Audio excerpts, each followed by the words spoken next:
So it should feel like play. Good evening. My name is Nigel Chambers. I'm from Big Go Belt Media. Nicole, it is a complete pleasure to talk to you today about your new film, Dandelion, which is coming to theaters July 12th. Nicole, how you doing today? How you feeling?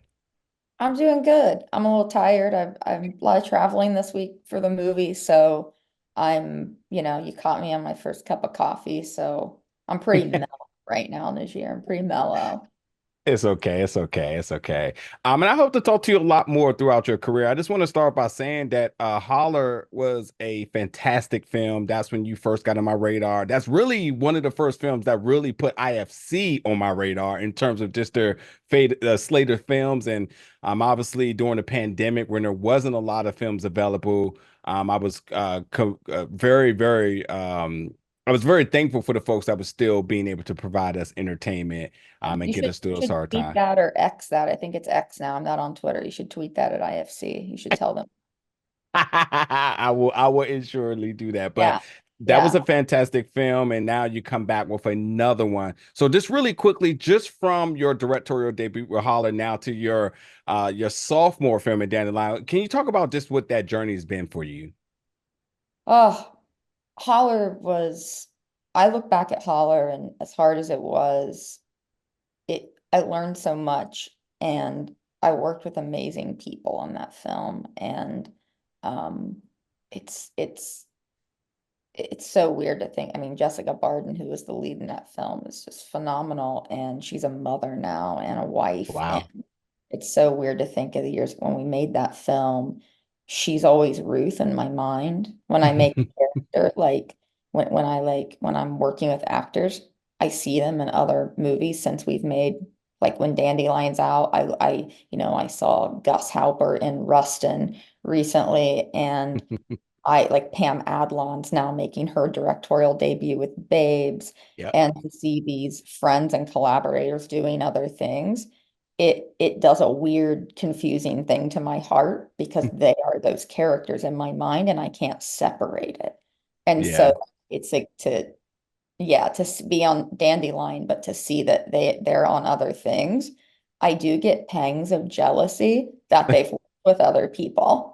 I'm like, you can only work and and we talk about, and I think it's because the nature of actors and crew and producers, they can go off and work on other things, but when you're a director, you're handcuffed to one project for years. True that. But yeah, Dandelion, it's now you got me reminiscing and teary-eyed about Holler. But yeah, Dandelion was super hard to make and I'd never made a music movie before. And so you're dealing with almost making an album Mm. while making a film. And I'm directing like very loud, bombastic, intense scenes. But then Yeah. you have to know as a director when to be in the restraint and the quiet.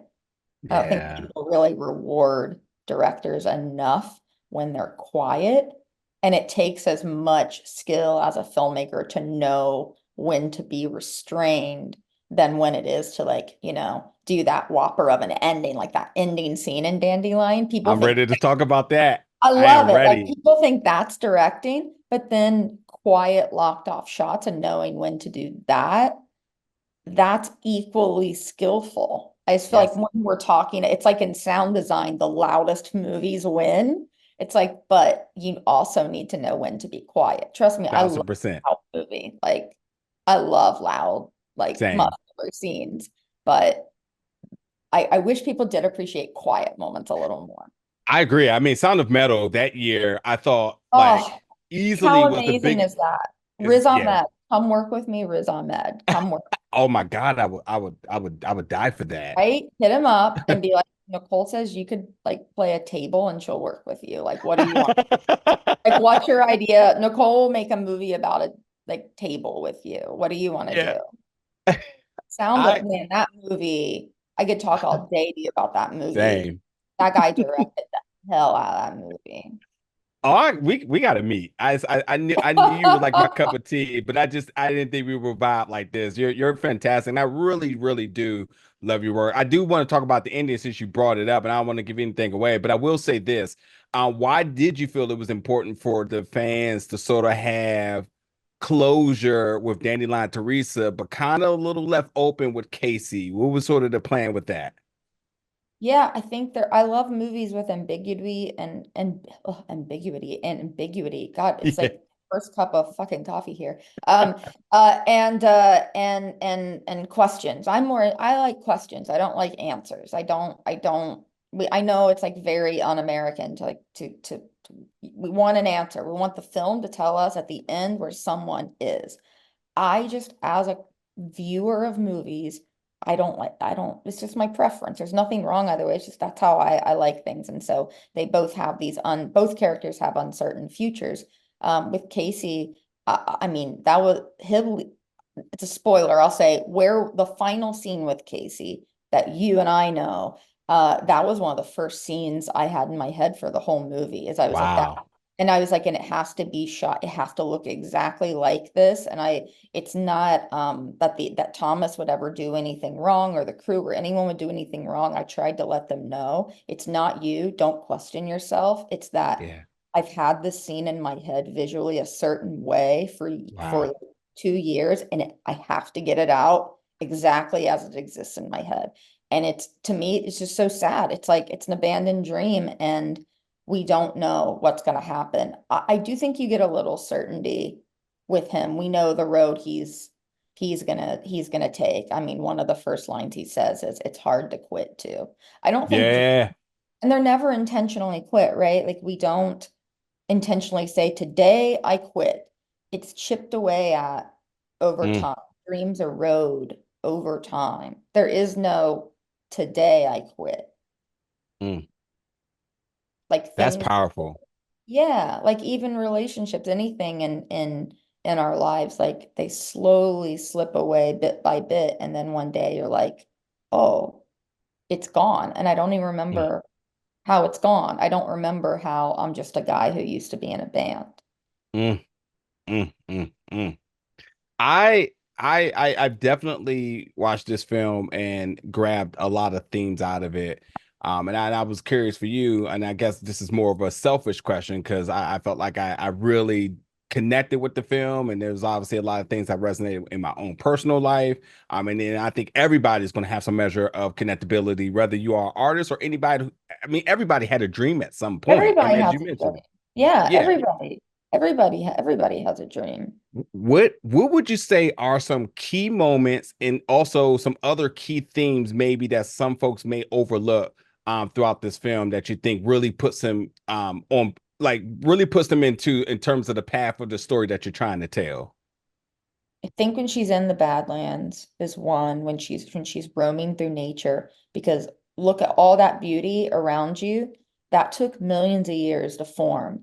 And yet Mm, there's a young woman, a young Black woman, uh, yeah. wanting it overnight because she lives in this digital world that you go on Instagram, everyone's having a damn good time. Everyone's famous, everyone's rich, everyone's like everyone's a super hot girl. Everyone's beautiful. No Hmm. one's like, here's this ugly ass sandwich I ate today. Like, here's me getting dumped by my girlfriend. Like, no one's doing that. And Yeah. we are addicted to, so as an artist, or if you're not, we live in this digital world where everything happens like that. But then you go out and you actually look at real things. Real, that's not reality. You look at real things, they took so much time to form. And we as people, we take so much time to form. Mm, Like, right? We are evolving right now. Like yeah.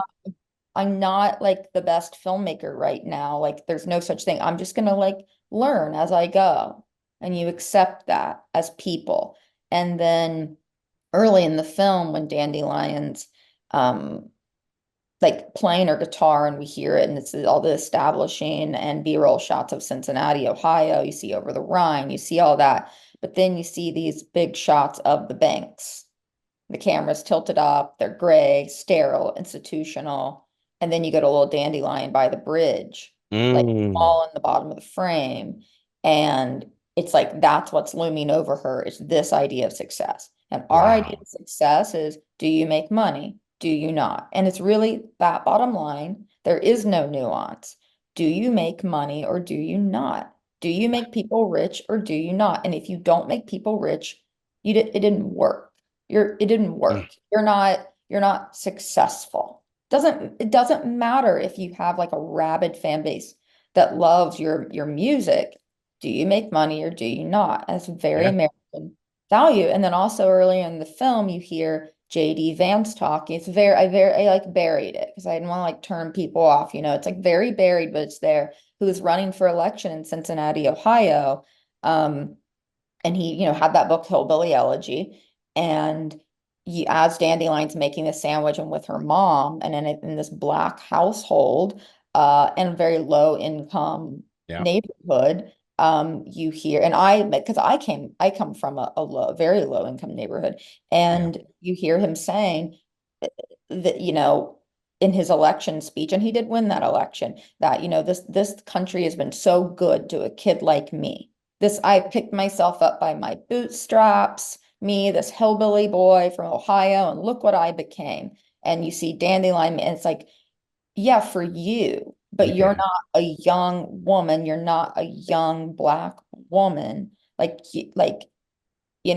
just the blind spots of that speech infuriated me. And he was running for election while we're making this film, Mm. and I That's wanted so to layer layered. that That's in. Yeah, no one's picked up on that yet. It's pretty buried. And moms watching game shows and yeah. competitions, right? It's like, do you want to win a trip to Costa Rica? Do you want to win money? It's like we're constantly, as artists, but as people, saturated. It's all through Dandelion of Yeah. money, money, Yeah. money, it's very American. Like you are only successful if you make money. So no Yeah. wonder most of us walk around feeling like losers. Yeah. Like who's making that much money every single day? You know? Because of time, let me try to get two other questions real quick. First off, because we have to show love to your cinematographer in Lauren, who Yeah. the shots, the up close and very intimate shot, the long shots, the panning shots, the action shots, going through the landscape shots. I mean, every check, every box was checked. Can you talk about that collaborative effort? And then for my final question to kind of add to that too, you were talking so much about Rich in a tangible manner. How does it feel for you as a director knowing that your films and how they touch and reach people? You've premiered films at the biggest film festivals in the world, South by Southwest, TIFF. That this is what you do. And you've been there with these crowds, so you know the response and you feel it. You get to talk to other journalists, myself, and your films have impacted our lives. I watched this film and I automatically started to self-assess. I automatically start to connect with some of the things. I mean, the Dandelion and taking care of her mother and that conversation really, really had me take Yeah. big, deep breaths, big, deep Yeah. breaths. Yeah. But As I get older, I'm thinking, how's it going to impact my dream as parents and grandparents get older and they pass? How yeah, do you not go back and how do you not go be there for them? yeah, And then you bury that in your head. You're like, I won't think about it right now. But I'm at an age where I have to start thinking about that. yeah, yeah. So it's an amazing film, man. I really, really could talk to you for so much longer. So I'll make sure I'll bird call and somehow get in touch and see if we can talk about it again soon. I Yeah, cannot wait for the world to check anytime. this out. Yeah, Yeah, yeah, you're anytime. We'll talk again. Yeah, anytime. This was wonderful, and please tell everyone, tell the world. I And will. hearing you talk about it, I am successful, but that's that's not the headline. Yeah. Yeah, and you took the words out of my mouth. You're absolutely successful. You are with two feature film have already just created such a tremendous impact. Obviously IFC sees the value because they're locking you down. I see with your We'll see. films. Yeah, and I You need you them to can you can go tell them that. we'll get back to work. We'll make sure we'll make that happen. But truly so much. Thank you so much today for your time, Nicole. And yes, world, you can check out Dandelion coming to theaters July 12th. It's been a complete honor to talk to you today. Thank you so Thank you, much. Najir. I loved it. We'll talk again. I wish you nothing but the best. You're amazing. Thank you. I really appreciate that. Thank you. Of course. Ridiculous.